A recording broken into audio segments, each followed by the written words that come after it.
The Danny Almonte story might possibly be a precursor to nearly every helicopter parent sports story in today's news.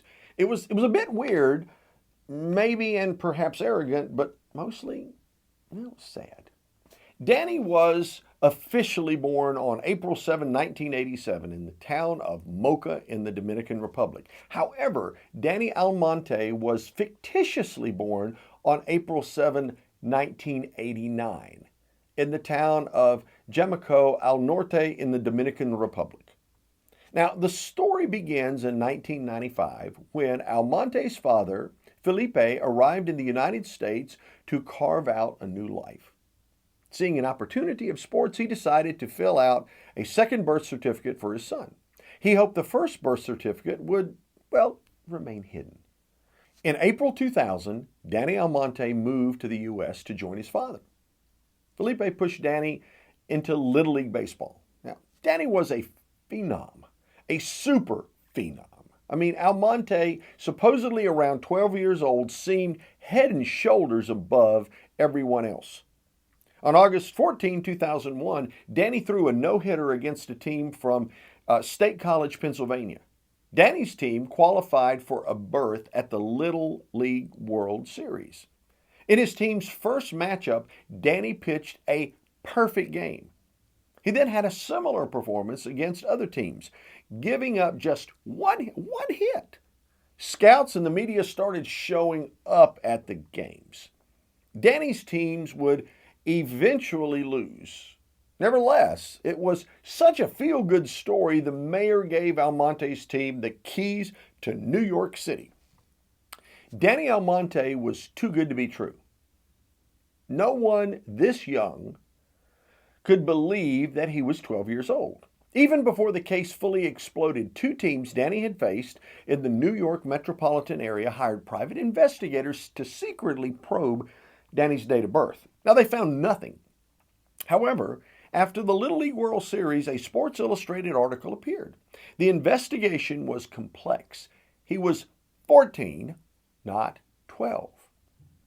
Those whose name came to Danny's defense in the scandal wanted everyone to overlook the truth. His father and his coach defended him, but there was really no defense. It became evident that fraud had been committed. Danny's team was stripped of its wins, and the team fell into disgrace. Rolando Polino, the founder of the team, and Felipe Almonte were banned from Little League for life. Little League disqualified the team for life as well. Now, interestingly, no one blamed Danny. He's viewed as a victim here.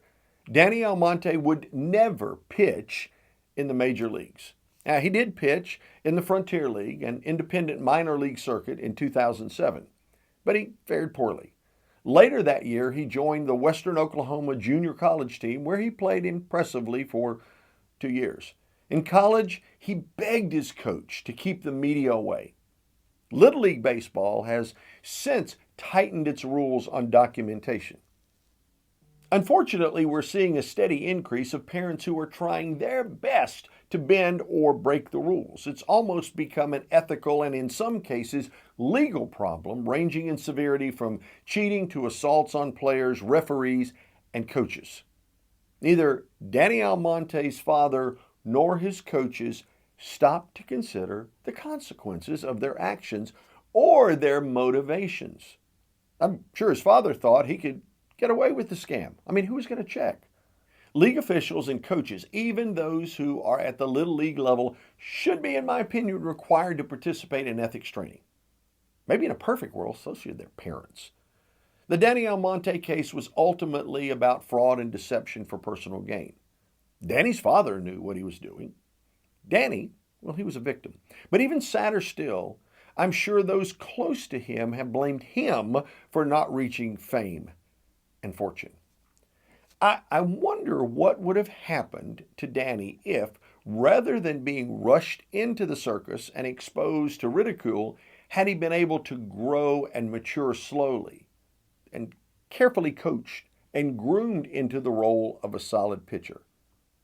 Hey, Monday Morning Ethics covers 31 of the most important sports scandals over the past 75 years. If you want to purchase a copy, Visit leadershipbooks.com or pick up a copy on Amazon.com. And hey, subscribe below to some of the other scandals that we'll be sharing here on this channel.